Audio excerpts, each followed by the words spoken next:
Everyone, I'm sure some of you watching have been to some concert or festival and had a good time. Whether by yourself or with friends, it was probably a good experience. But I always feel like sometimes people take for granted how rare that happens. But with something as big and complex as a festival, there are so many factors that go into planning that the odds of it going horrible are way bigger than of it going well. So of course, some of the biggest concerts ever hosted have also been the biggest disasters. With everything going so wrong, it almost sounds too horrible to even be true. I think the most well-known one in this video, the Fyre Festival, can take the crown for being the worst one ever. But that's only because it was way too ambitious for an event, planned by a guy who never did one before and only did it for the money. With the other ones in the video, you could defend them because it failed from other stuff like the weather or just the crowd being too chaotic. But the Fyre Festival is the one scenario that was certain to go wrong, no matter how hard people try to save it and be positive. But with that said, this is just the nature of events this big. Festivals are a great way to celebrate music, culture, friendship, and sneaking drugs past sniffer dogs. But what if we added mud into the equation? These are the many scandals of music festivals. Why would you play with mud? That means you have to spend the entire concert. The original 1969 Woodstock was a defining moment in baby boomer culture, a generation-defining message of peace and love that over time was reinterpreted as, let's steal as much wealth as we can. That being said, stinky millennials like me and our Gen X brothers aren't much better. These Woodstocks reflected the zeitgeist of the time, contrasting to the peace and love movement of the 1969 Woodstock. The 1990s was characterized by directionless anger and rampant consumerism that culminated in an explosion of emotion at the end of Woodstock 99. And by emotion, I mean fires. Hosted in upstate New York, Woodstock 99 was meant to celebrate the 30th anniversary of Woodstock. With two main stages, several secondary stages, and a nighttime rave hangar, there was no shortage of places to contract tinnitus. Before the event even began, things were off to a rocky start. The peace and love movement was now nothing more than a slogan to be stamped onto tees and sold for a profit. And this corporate mindset extended to the festival itself. The cheap early bird tickets were still $150 or around $260 today, which was expensive at the time. Of course, the absolutely is that just for like the front, not front seat, but like sitting there at the area where you shot on the field? DMX, Limp Bizkit, Korn, Alanis Morissette, Kid Rock, and Creed, just to name a few. The festival kicks off, and it is hot. But that's still preferable to rain, right? Just grab some shade and an overpriced beer and cool off in style. That was, if not for Woodstock 94. Woodstock 94, the previous Woodstock festival, was infamously referred to as Mudstock, after a storm slicked the grounds with mud, which festival goers would then pelt at the acts. To counter this, Woodstock 99 was hosted on an old airbase to minimize grassy areas and therefore mud. Aside from the irony of a peace and love festival taking place on a... I'm gonna predict now, it was gonna be someone like fell over on the concrete and hit their head and he got like some concussion from it. I swear to God. Have a bitter rival dating back centuries, which meant finding shade was also impossible. While Woodstock 94 had too much water, Woodstock 99 didn't have enough. While bottled water was already $4 on the first day, the vendors showed a lot of peace and love by jacking the prices up to $12 a bottle after realizing how sparse water was. There were free water fountains available, but they were so sparse that lines lasted hours. Outraged at the poor amenities available, some That's not a good image if the water fountain is actually a bunch of like toilets, like just covered in shit. Allowing water to flow freely for all. While this worked for a time, the water was now pooling and creating mud, the very thing the organisers wanted to avoid. On top of that, the soil was saturated with delicious chemicals and heavy metals from its time as a military installation, which was now leaching into the mud and turning into dum-dum soup. Adventurous water drinkers could always leave the festival grounds and go to the nearby town of Rome, New York.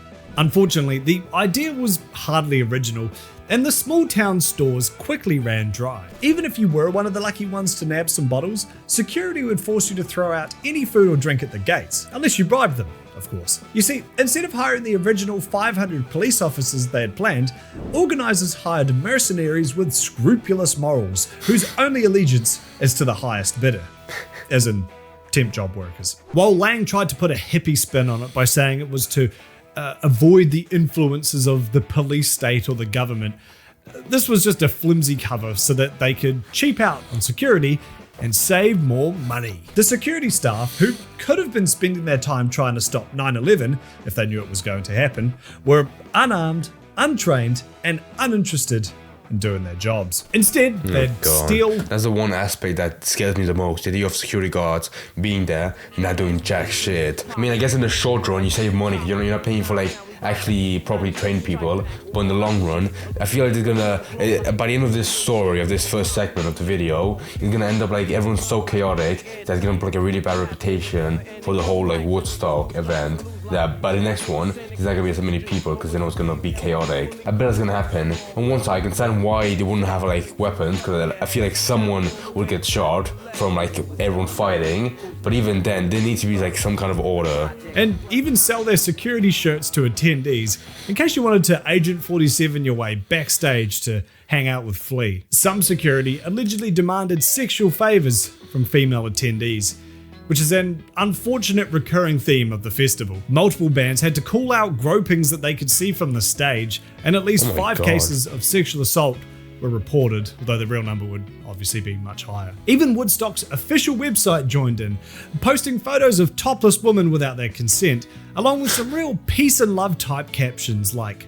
"nice pair" and "show us your tits," forgetting that they in fact were already doing that. Sheryl Crow also alleged that somebody threw feces at her while she performed My Favorite Mistake, fittingly. Of course, was it feces or just mud? I thought it was just mud, as the toilets had begun to overflow from the 250,000 guests, which then mixed with the radioactive mud pits created by the broken water fountains. Believing the mud was crafted from regular dirt and not shit water, some people began slipping and sliding in the brown bog to cool down. I don't want to say they're idiots, but at the same time, only a child would play in the mud like that, or a pig. And to top it all off, the sanitation workers who were contracted to run the festival didn't show up, possibly as a joke. These less than ideal circumstances, along with a mixture of heat stroke, dehydration, and illicit substances, resulted in a tense crowd. The apathetic security did little to help the situation, and the bands weren't much better, riling up the crowd intentionally or otherwise. Famed magnet researchers, the Insane Clown Posse, apologized to the audience for having to hear them play by taping $100 bills to several beach balls and kicking them out to the crowd, which people began fighting over. The Offspring lined up 5 dummies with the faces of each member of the Backstreet Boys, and frontman Dexter Holland started whacking them with a baseball bat. When he wasn't singing about sleeping with underage girls, Kid Rock told people to throw plastic water bottles at the stage. My God. Perhaps in protest of the expensive water. At least one of them is full of piss. Of a surprise performance after the final act of the night, the Red Hot Chili Peppers. Prince, the Rolling Stones, even Michael Jackson were all names floated around the delirious crowd. Everyone would just have to survive the concert to find out. At the peak of an already violent, mosh-inducing Limp Bizkit set, human soul patch Fred Durst addressed the crowd. Rightio, time to reach deep down inside, take all that negative energy and let that shit out of your fucking system. Well, it's time to take all that negative energy, put it the fuck out. What a dog shit statement to say to everyone that's already like near passed out from the lack of water and also being like covered in mud. Okay. The crowd immediately started destroying small buildings near the stage and punching each other. When the Red Hot Chili Peppers performed a cover of Fire, the Red Hot with Rage audience didn't hear it as a tribute to Jimi Hendrix's performance at the original Woodstock. They heard it as a battle cry. Bonfires began to spring up in the crowd, lit with candles handed out as part of a candlelit vigil for victims of the Columbine massacre, as they would have wanted. Vehicles were flipped and set ablaze, and the crowd finally got revenge for the overpriced water by destroying booths and stalls and using them for kindling. An audio tower caught fire at the end of the set, and even the fire department was too scared of the crowd to do anything about it. It eventually collapsed into a field. The secret final act had yet to... I don't want to say the animals, but that is actual chaos. ...by a legendary artist would be enough to calm the crowd and get them to disperse in an orderly fashion. Instead of Michael Jackson or Prince, the crowd was treated to a video of Jimi Hendrix from 1969 and a laser show. A laser show? That's gonna make everyone blind. And the sun itself, this tipped everyone over the edge. The ironically named Peace Wall A security wall that people were invited to paint peace and love messages on to make it more palatable was destroyed and added to the bonfires. ATM machines and trailers were tipped over, attacked, and looted of all valuables, with an estimated $22,000 being stolen from automated teller machines. Festival staff barricaded themselves inside a control tower as the audience turned against the MTV staff recording the event, pelting them with bottles, rocks, and batteries. Executives from MTV issued a statement to staff at the event, saying that the network's parent firm Viacom could no longer guarantee their safety. Good luck! Around 44 people were arrested, with 253 treated for injuries at local hospitals. Tragically, 3 people also died, one from heat stroke, one from a cocktail of obesity and hypothermia, and the final one from having a brief romantic fling with a speeding car while walking home from the concert. 10 state troopers and 2 Jesus Christ, I'm guessing, I don't know which, I know it's 1999, but I don't know which generation of Woodstock this is. Probably like the 17th, around 20th run of it. But how can this even be legal when you have people that are dying? And I'm sure there were multiple Woodstock where people have actually died because of some shit, either because like of how shitty it was organized, or because people were like just rioting, like breaking down the radio tower. And in that one clip, it really looked like someone's gonna die, like with it like hitting their head. Like surely if you want to do an event like this, there has to be like some kind of law to either make it smaller or have like way more security to make sure it's not chaotic. Because I feel like that the biggest hazard wasn't the older riots, was a water fountain being just like a few feet away from the toilets, which had like almost like a 50% chance of going really bad, being like contaminated, and everyone would probably die from that. Christ. Supervisors were reportedly demoted or suspended for their behavior at the festival. Numerous lawsuits were filed, and accounting for these and other various fines, the city of Rome only profited $200,000 from the entire event. Despite all of this, a website unaffiliated with the organizers is currently promoting a petition to try doing this thing one more time. Fucking idiots. While some of these events failed due to poor planning, others seem cursed by God and Jesus himself. The Hudson Project was a music festival organized in 2014 by MCP Presents. This company has a ton of experience under their belt, hosting more than 1,000 events and almost 1 million tickets collectively sold. One of Woodstock's original organizers, Michael Lang, was also brought on to run the event. So you'd think between the two of them, they'd be able to organize a festival and be prepared for anything to go wrong. The lineup was announced on April 1st, 2014, but it was no joke, with artists like Kendrick Lamar, Bass Nectar, Modest Mouse, and the Flaming Lips set to play. The project would include gourmet food and craft beverages, camping, art installations, workshops, and even a screening of the Brazil World Cup final.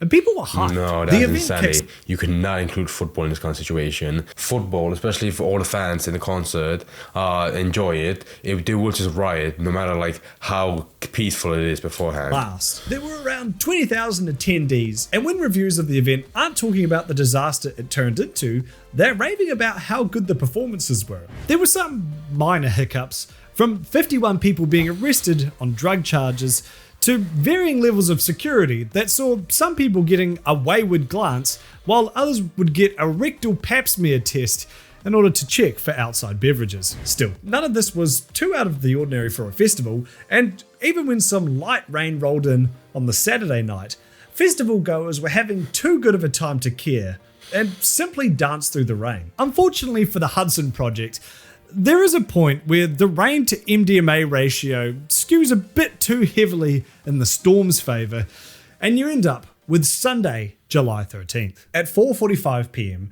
organisers told attendees to evacuate the festival grounds on recommendation from the National Weather Service. A massive storm was set to strike the festival at 5:15 p.m, giving everyone only half an hour to react to the organisers' warning. Festival goers were told to seek shelter in your vehicles during the storm and to keep away from trees and any structures and follow directions from event staff and police. A simple enough request, but given how little time there was between the warning and the storm hitting, a lot of people just simply couldn't make it to their cars in time. Despite not being on the bill, rock band Puddle of Mudd made a surprise appearance just as people were attempting to evacuate.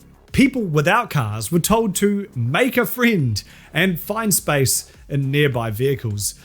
And with shuttles to train stations not leaving until 2:30 a.m, many people were simply stranded. The final performances, including headliner Bassnectar, were cancelled due to another storm sweeping in. The Hudson Project quickly became the Mudson Project, as the sticky brown substance engulfed the festival grounds. At least there were probably no feces in it this time. I mentioned before that Woodstock 94 also earned the name Mudstock 94 after its similarly saturated sludge fest, and that Woodstock organiser Michael Lang had also helped organise the Hudson Project. Now is probably the time to note that the Hudson Project took place on the exact same grounds as Woodstock 94. Wait, what? Which makes me think this is less of a freak weather accident and more the gods punishing Lang for his hubris. Surely after that Woodstock 99, people would realize like maybe this huge open grass field isn't the best place to have a concert. Into R. Kelly's mattress. The staff must have done a much better job of evacuating than the attendees did, as they were nowhere to be found. The few staff that could be pinned down. This single picture terrifies me. The idea of being stuck in mud while it's like an actual storm, that's dangerous enough to like call off the event. That's terrifying. Also, most people don't drive to a concert, they take like a train. So there probably wasn't, even if people did share the car, there probably wasn't enough room. In their cars as late as July 15th, 2 days after they were told to evacuate. An obscenely long apology post was made on July 18th, addressing the poor behaviour from staff and, you know, the whole not being able to leave thing. Still, there was an overall theme of things being out of their control thanks to the weather, and a location that hadn't hosted an event like this in 20 years. Despite organisers stating that they can't wait to do it all again next year, they did not, in fact, do it all again next year. Much like... Oh yes. I don't know a lot about festivals like Woodstock, but I know that Fyre Festival is probably like the most infamous one. I mean, right now you have sections for like it was Woodstock, Hudson, and Burning Man. Oh yeah, Burning Man's pretty popular. I'm pretty sure Burning Man is probably one of the most peaceful ones because it's not as chaotic. There are raves, but I'm pretty sure it's more like focused on just being like relaxed. But I still want to see what happens, because if it's after a Fyre Festival, that means it's either gonna be worse or on par. And Fyre Festival is already like a fucking shit show. So I want to see what happens. Underselling, a chronic scam artist, and Ja Rule, which is French for The Rule. Fyre Festival was meant to be a luxury music festival hosted in the Bahamas. Set over 2 transformative weekends, the boutique band viewing claimed that the actual experience exceeds all expectations. The actual experience exceeds all expectations. This wanky marketing talk was proudly displayed in the festival's announcement video from January 13th, 2017, promising gourmet food, luxury accommodations. That like to dislike ratio didn't look so good. This immersive music festival was on a quest to push beyond those boundaries. What those boundaries are never specified, so I'm going to guess some kind of legal boundaries. The video itself is a supercut of models contributing to society on some beautiful remote beaches, along with cocktails, yachts, and feeding island pigs. Look, that could be you, if the Pig Island was where Fyre was being held. Which it's not. Speaking of where it's not, the announcement video claims that Fyre would be held on Norman's Cay, an island once owned by Pablo Escobar. Except it was actually owned What a gay flexing. This island was owned by Pablo Escobar. I mean, it didn't work because I'm pretty sure they relocated to a different island that was somewhat close, but of course it wasn't the real deal as they promoted.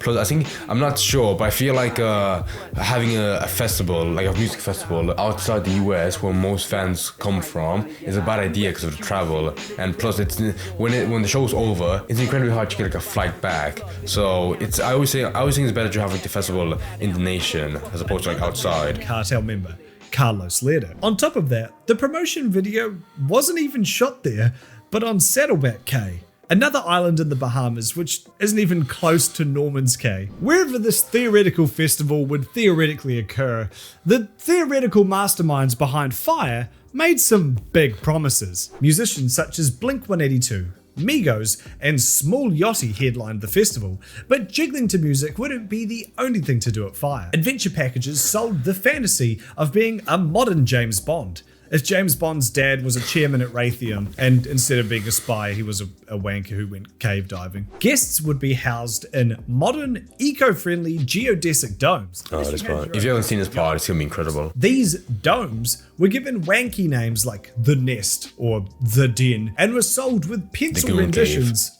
that don't show any actual domes. While the festival was billed as this expensive luxury event for trust fund kids to waste daddy's money on, the tickets were actually kind of cheap. Sure, $12,000 for The Den sounds ridiculous until you realize that it includes 4 tickets, which each included flights, food, and admission to the festival itself. $3,000 per person for a boutique, all expenses paid holiday in the Bahamas isn't bad as far as holidays go, meaning either the promoter would lose huge amounts of money fulfilling these promises, or they would cheap out on the festival in order to turn a profit. I'm sure surely they did this out of charity. Beautiful bikini babes who you had no chance with in the first place were enough to sell some people. Others were more skeptical. The Twitter account @FireFraud, run by venture capitalist Calvin Wells, starts sharing evidence that the festival was a scam and was going to be a total clusterfuck. The Wall Street Journal also ran an article which claimed that artists hadn't been paid, VIP guests didn't have their travel itineraries, and that the festival was wooing the wealthy just to make ends meet. But why would they think this? Surely a festival this ambitious would be run by someone who knows what they're doing, right? Enter Billy McFarland. His titles on Wikipedia include American con artist and convicted felon, which I suppose are only marginally worse than mine. Billiam invented Magnesis back in 2013, which was essentially the American... Man, he has the face of a scammer. I just have to say it. Really into NFTs in about 7 years. He also... Oh, he was there? Oh, Jesus. I'm not surprised. Tinder if they matched musicians with clients instead of matching me with girls who leave me on red. Billy needed a way to promote this new app, and he had just the thing in mind: Fire Festival. To help make this a reality, he teamed up with rapper Jeffrey Atkins, better known as Ja Rule. The two had previously bonded over a mutual interest in technology, the ocean, and rap music. This festival could have been a great promo opportunity, if not for April 27th, the day people were supposed to arrive for the first of 2 transformative weekends. The custom VIP configured Boeing 737s turned out to just be regular Boeing 737s. That's probably the worst part that annoyed me about the whole event, is how arrogant Bill McFarland, whatever, was so like promising so much to make it seem like it's the most grand event ever, but in reality it was just like, it was cheaped out the last second, so everyone who showed up just moment after moment was just disappointed because it was completely different from what they were promised. The Butcher was his first time dabbling in like the event industry, and of course he had no experience, so he came in like promising way too much and then realized like rushed after that he couldn't do it, so he had to like find replacements that were really shitty, to the point that most people could probably sue for like false advertising. I don't think they did, but definitely could have. I mean, this plain example isn't that bad, but it's way worse shit later on. VIP chips on every seat. The first attendees to rock up were corralled into an impromptu beach party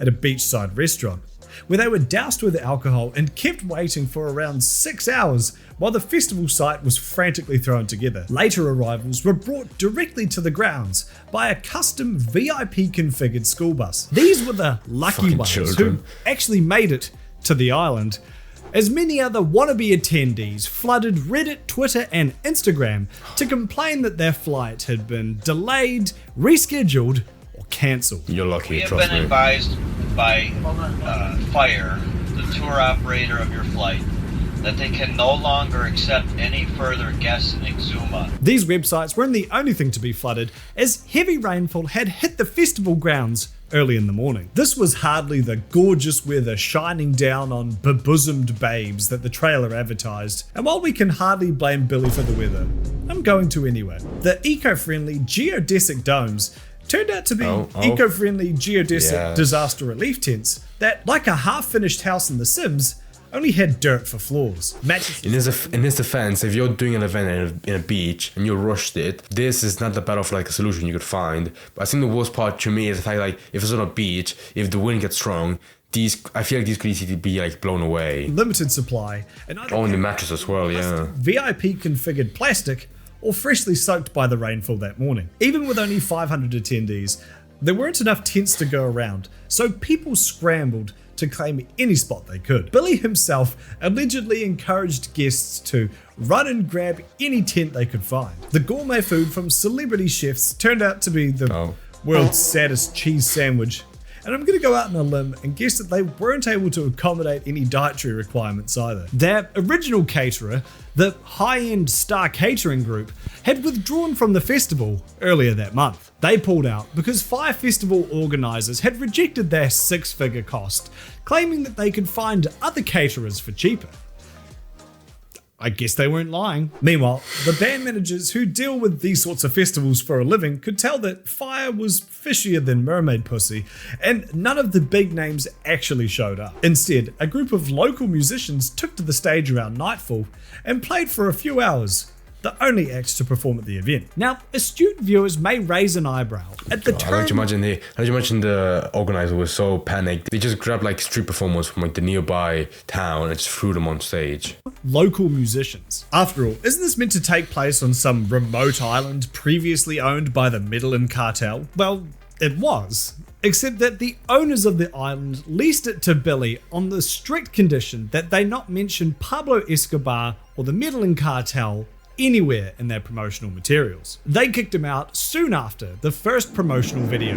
The festival itself instead took place on Great Exuma, the largest island in the Bahamas. While still a beautiful location, it's hardly the private getaway that was promised. On top of that, the lockers had no locks, meaning they were just There was no running water, but thankfully there were crates of miscellaneous alcohol laying around in the sand for you to quench your thirst. There was a distinct lack of medical staff, or really any staff in general, and perhaps most tragically, as it had been promoted as a cashless event, many people found themselves without money to pay for a taxi or other expenses, essentially depriving rich kids of their one superpower. In the early hours of the 28th, the day after people arrived, the festival was officially cancelled. The first flight back to Miami boarded at 1:30 a.m, but was delayed for hours due to issues with the flight's manifest. It was cancelled after sunrise, and passengers were now locked in the Exuma Airport terminal with no access to food, water, air conditioning. I really feel like this airport specifically was now built for like this many guests fucking flying away. The festival website put out a statement shifting the blame to, I don't know, whoever you feel like. Jeffrey Rule put out the classic Notes app statement, which says in all caps that it was not a scam, okay, and not his fault. He also It was not a scam, okay? He tried his hardest. Come on, guys, be nice to him. VIP passes for the next Fyre Festival. With the massive stink this kicked up, even a professional scam artist like Billy couldn't make it out of this one clean. A $100 million lawsuit was filed against him and Senor Rule just days after the festival was cancelled, and a month after that, he was arrested and charged with wire fraud and making false statements to a federal law enforcement agency. The festival wasn't the only thing he cheaped out on, as he failed to pay his previous legal team and had to be represented by a public defender in his bail hearing. Billy was sentenced to 6 years in prison for wire fraud and another 6 years for a different scam that he ran while out on bail. Ja Rule, Kendall Jenner, and all the other celebrities who promoted Fyre without disclosing they were paid all got off relatively scot-free. On April... In defense, they had nothing to do with it. Billy announced that Fyre 2 was happening. If you believe Billy, who I'll remind you has a history of impeccable honesty, pre-sale tickets sold out within a day, and that He's actually delusional. Hold on. Since 2016, Fyre has been the most talked about festival in the world for bad reasons, you moron. Of impeccable honesty, pre-sale tickets sold out within a day, and that they received applications for $3,395,000 worth of tickets. Whatever that means. This one will not take place in the Bahamas, however, as both Billy and Ja Rule have been banned there for life. here we go. I'm excited for this one. Summer solstice, Larry Harvey and Jerry James built a big wooden bloke and dragged it to Baker Beach, San Francisco. After taking turns making out with it, they set the effigy on fire so that it couldn't tell a soul. But ironically, this only had the opposite effect. This man who was burning ended up attracting quite a crowd, and it inspired the two to maybe do it again.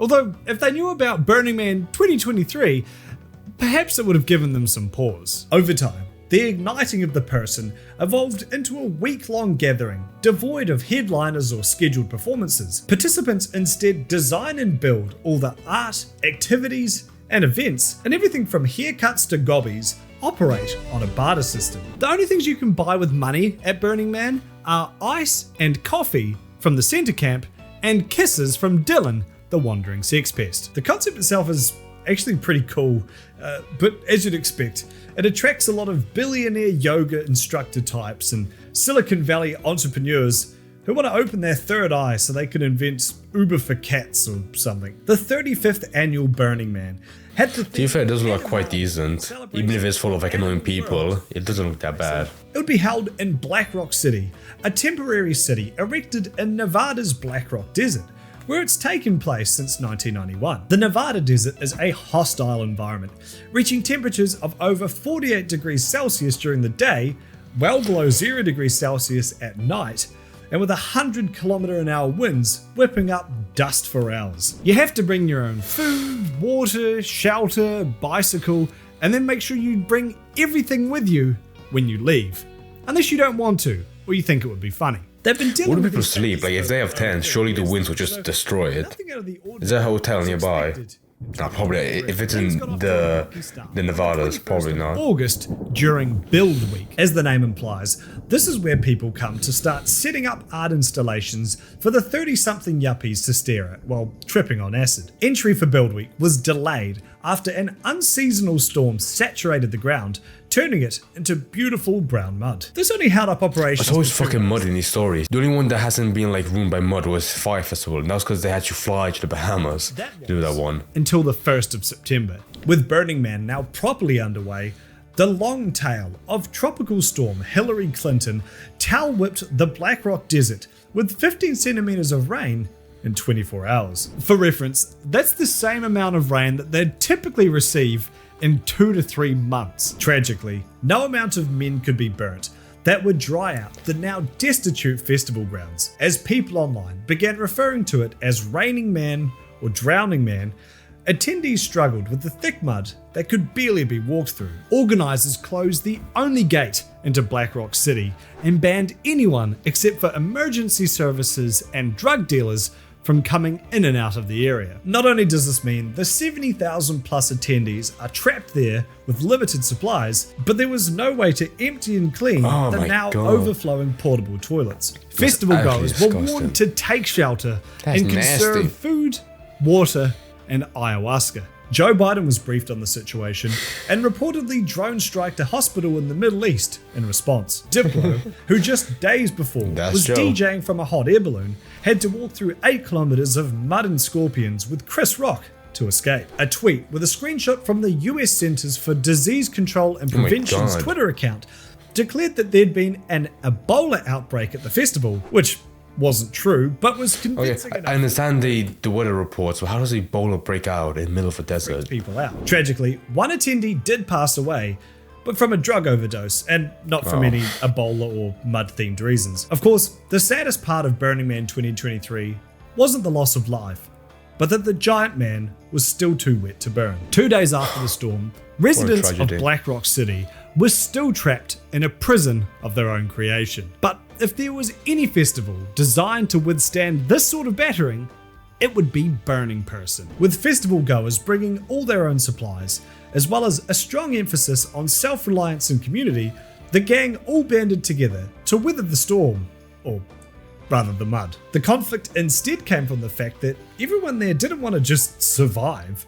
They wanted to party. Still, after having every orifice and piece of luggage saturated with mud for days, most people were keen to just cut their losses and get out of there. On the 4th of September, the main road was finally open to the public. Despite urging people to delay their departure to help traffic flow, within 2 hours there was already a massive lineup of cars, with a wait time of around 5 hours. Only now, once everyone was on the way out, were they finally able to burn the man. Besides the guy who fucking died, the aftermath was actually pretty chill. The Burning Man guests, known as burners, or in this case burn victims, really did come together, literally in some cases, in order to keep each other alive. It's funny how the one concert that's kind of focused on drugs is actually the tamest one compared to the other shit at the beginning of the video. Actually stands for matter out of place, so rubbish.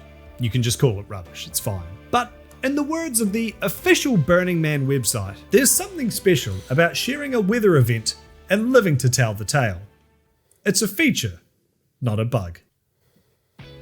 Chocolate milk is pretty much No, it's a pretty good video. So yeah, I guess I was wrong. Fuck me because I really felt like this was gonna be worse than Fire Festival, but it's actually the nicest one. Like surely this should be at the beginning to kind of like gently introduce people to the video and then get worse and worse over time to Fire Festival. That one was the worst one because at least with like the other ones, the one in America where most fans live, and if you want to escape from the Fire Festival, you have to get a plane ticket. But of course, the airport was just flooded with people, and I'm pretty sure that Burning Man 5-hour wait time on the road is probably way less than having to wait in the airport when you have no water. I don't really mind concert, but I don't know. There's something worse about having to stay out in some random field for like a weekend. I mean, even if it's not a mess like these ones were, if you don't like the music, you kind of forced there before you can find like some kind of transport to go home. Probably have some kind of system where like after it's all over, they have like buses to come in to help people get back home. But even there, I'd much rather just have like a small concert that even if it's not that good, I can just leave and just go back to your hotel. But honestly, I feel really bad for all these people in these concerts because they're probably expecting to like have a good time, but just sounds like a shit show to be put in this video.